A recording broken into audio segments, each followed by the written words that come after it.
Hello students, welcome to এডুহাব Bangla YouTube channel. আজকে important একটা video. এই ভিডিওতে আমরা কি নিয়ে ডিসকাস করব? মিসলেনিয়াস মেইনস, যেটা হচ্ছে 18th মে, অর্থাৎ হাতে আর আমাদের মেরে কেটে 1.5 মাস মতো সময় আছে। এই মিসলেনিয়াস মেইনসে খুব একটা ইম্পর্টেন্ট বিষয় হচ্ছে জেনারেল স্টাডিজ পেপার 3 এর 50 নম্বরে ডেসক্রিপটিভ কারেন্ট অ্যাফেয়ার্সের কোশ্চেন, যেটা নিয়ে কিন্তু স্টুডেন্টদের মধ্যে খুব একটা প্রবলেমেটিক সৃষ্টি হয়।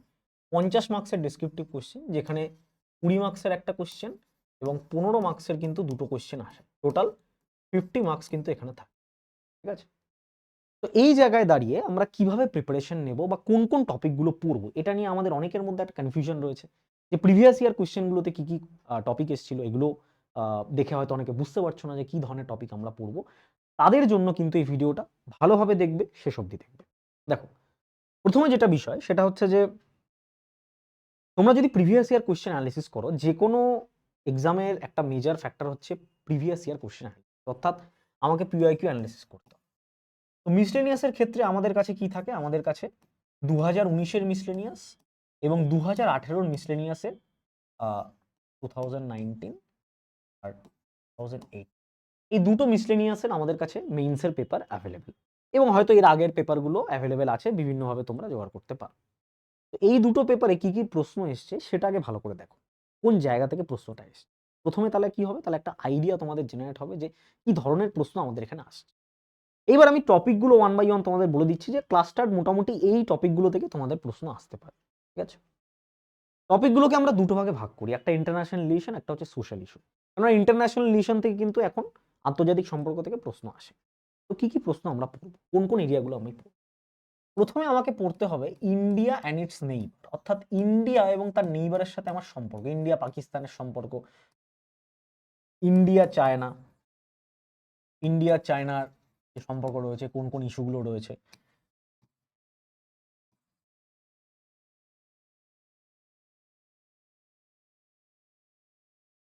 সবথেকে ইম্পর্টেন্ট হচ্ছে ইন্ডিয়া বাংলাদেশ। কেন ইন্ডিয়া বাংলাদেশ এখন একটা মেজর সিস্টেম্যাটিক টার্মোলির মধ্যে দিয়ে যাচ্ছে। বাংলাদেশের সরকারের পতন হয়েছে, ইউনিট সরকার বর্তমানে রয়েছে, ইন্টারিম গভর্নমেন্ট রয়েছে, অন্তর্বর্তীকালীন সরকার যেটাকে বলা হয়। তো ইন্ডিয়া বাংলাদেশের রিলেশন, তারপরে অবভিয়াসলি আসবে ইন্ডিয়া আফগানিস্তান।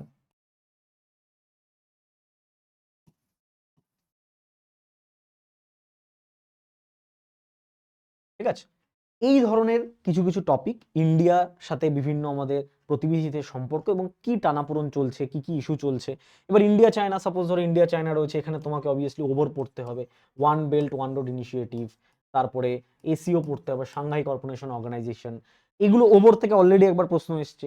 তোমাকে যেটা পড়তে হবে বিভিন্ন international organisation, international organisation, orgs, international organisation, সেটা ন্যাটো হোক, সেন্টো হোক, এনএটিও, যাদের সাথে ইন্ডিয়ার কোনো না কোনো একটা কানেকশন রয়েছে। যেমন কোয়াড, বর্তমানে কোয়াডের মধ্যে কে কে আছে আমরা জানি। কোয়াডের মধ্যে ইন্ডিয়া রয়েছে, জাপান রয়েছে, ইউএসএ রয়েছে, অস্ট্রেলিয়া রয়েছে। এরা কি চায়নার ডমিনেন্সকে করার জন্য করা হয়েছে। বিমস্টেক রয়েছে, আসিয়ান রয়েছে। ঠিক আছে? এসসিও রয়েছে, Shanghai corporation organization, one belt one road initiative একটা রয়েছে। তারপরে সিপেক রয়েছে, চায়না পাকিস্তান ইকোনমিক করিডোর, যেটা ইন্ডিয়া পাকিস্তানের সাথে একটা খুব মানে কন্ট্রোভার্সিয়াল ইস্যু। এগুলো থেকে তোমাদের কিন্তু ভালো করে পড়তে হবে কোথায় কি রয়েছে। এই ইস্যুগুলো তোমাদের কিন্তু ঘেটে ঘেটে পড়তে হবে। ঠিক আছে? This are the issues that you need to study. এবং তার সাথে সাথে অবশ্যই আরেকটা মেজর জায়গা যেটা নিয়ে আমরা সবাই জানি, সেটা হচ্ছে Russia Ukraine war. Russia Ukraine war, এবং অবশ্যই ইউএসএ, ট্রাম্প। ট্রাম্প যেহেতু অ্যাডমিনিস্ট্রেশনে আসলেন, ট্রাম্প আসার পরে কি কি সিস্টেম্যাটিক চেঞ্জেস হলো, এবং রাশিয়া ইউক্রেন ওয়ার এটা, এবং তার সাথে সাথে অবশ্যই ইউরোপিয়ান ইউনিয়ন, এদের সম্বন্ধেও কিন্তু তোমাকে পড়তে হবে। কারণ এই জায়গাগুলো থেকে কিন্তু প্রশ্ন আমাদের মিসলেনিয়াস মেইনসে আসবে। ঠিক আছে? বোঝা গেল? এরপরে আসি সোশ্যাল ইস্যু, মানে সামাজিক যে বিষয়গুলো রয়েছে, যেই বিষয়গুলো আমাদের পড়তে হবে। কোন কোন সামাজিক বিষয় রয়েছে? মেজর সামাজিক যে বিষয়গুলো রয়েছে, পভার্টি, জেন্ডার ইস্যু,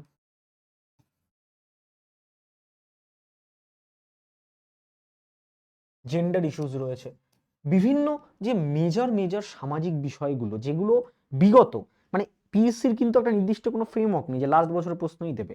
মোটামুটি ধরে রাখো 3 থেকে 4 বছর পুরনো 3 থেকে 4 ইয়ার্সে যতগুলো মেজর, আমি বলবো না মাইনর, মেজর বা ইম্পর্টেন্ট সোশ্যাল ইস্যুস রয়েছে, এগুলোকে কিন্তু আমাদের পড়তে হবে। ঠিক আছে? অনেকগুলো ইস্যু, বেটি বাঁচাও আন্দোলন বা ওয়েস্ট বেঙ্গলের হিসাবেও তোমাকে দেখতে হবে যে ওয়েস্ট বেঙ্গলে ধরো এই কন্যাশ্রী কি হেল্প করেছে, বা ওমেন এম্পাওয়ারমেন্টে বা ওমেন আপলিফটমেন্টে এটা কি হেল্প করেছে। এই ধরনের জিনিসগুলো কিন্তু পড়তে হবে তোমাকে, যাতে এখান থেকে কিন্তু প্রশ্ন আসতে পারে, অবশ্যই আসবে প্রশ্ন। ঠিক আছে? তো সোশ্যাল ইস্যু, তোমরা যে কটা সোশ্যাল ইস্যু রয়েছে, যে কোনো কি করবে, যে কোনো একটা তুমি ইউপিএসসি সোশ্যাল ইস্যুর যে কোনো একটা টপিক তুমি ডাউনলোড করবে, বিভিন্ন অর্গানাইজেশনে অনেক ম্যাগাজিন পাওয়া যায়, পিডিএফ পাওয়া যায়, সেটা সোশ্যাল ইস্যুর ইউপিএসসি একটা ডাউনলোড করে তোমরা সেখান থেকে কিন্তু এটা পড়বে। ঠিক আছে? আদারওয়াইজ ভালো কোনো সোর্সেস কিন্তু তোমরা পাবে না ফর দিস সেকশন অনলি। ঠিক আছে? বোঝা গেল? এই সংক্রান্ত যদি কোনো রকম সমস্যা থাকে, অবশ্যই নিচে আমাদের হেল্পলাইন নাম্বার রয়েছে, জিজ্ঞেস করবে যে স্যার বুঝতে পারছি না, বা আমাদের যে রেসপেক্টিভ টিচাররা রয়েছেন তারা তোমাদের হেল্প করার চেষ্টা করবে। এছাড়াও তোমাদের কোনো রকম কোয়ারিজ থাকলে রিগার্ডিং মিসলেনিয়াস মেইনস, তোমরা আমার পার্সোনাল নাম্বার 6294556328 এই নাম্বারে টেক্সট করতে পারো। আমি যত সম্ভব তোমাদের চেষ্টা করব মিসলেনিয়াস মেইনস সংক্রান্ত যত রকমের তোমাদের কোয়ারি রয়েছে সবকিছু সলভ করে দেওয়া। 6294555632। ঠিক আছে? তাহলে বোঝা গেল ভিডিওটা কোথা থেকে কি পড়তে হবে, কিভাবে প্রিপারেশন নিতে হবে। প্রিপারেশন চালিয়ে যাও, হাতে কিন্তু অল্প সময় রয়েছে, ভালোভাবে প্রিপারেশন নাও। Best of luck. এই বছর মিসলেনিয়াসের একটা চাকরি তোমাদের হবে। Thank you.